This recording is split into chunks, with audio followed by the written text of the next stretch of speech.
So in this question it says, if a baseball pitcher throws a fast ball at a horizontal speed of 160 km per hour, how long does the ball take to reach home plate 18.4 meter away? Okay.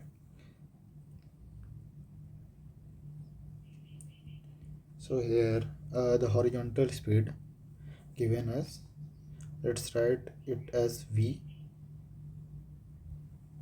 which is horizontal speed.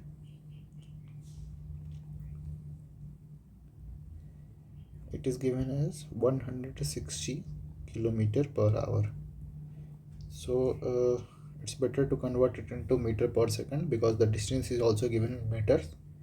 We are trying to convert everything into the SI unit.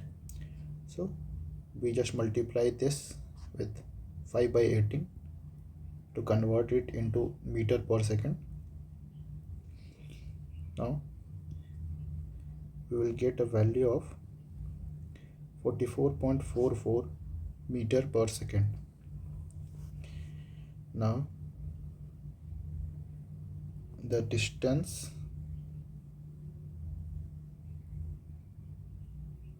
in this case is S, given as 18.4 meter, and we know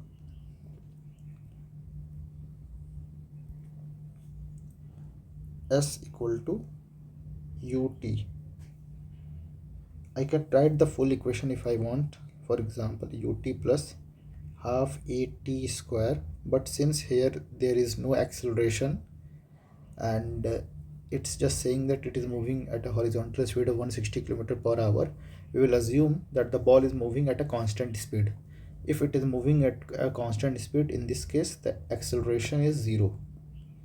So if the acceleration is 0, we can put this acceleration as 0. We can write just S equal to UT.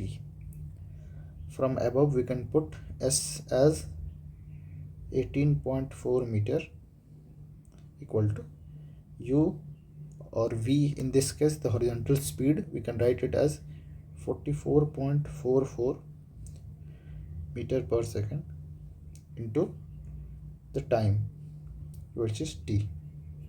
So from here we can get the time as 18.4 by 44.44, 18.4 meter and 44.44 meter per second. Here also this second will go up and meter it got cancelled, and from here finally we will get the time as 0.414 seconds. So that will be our final answer.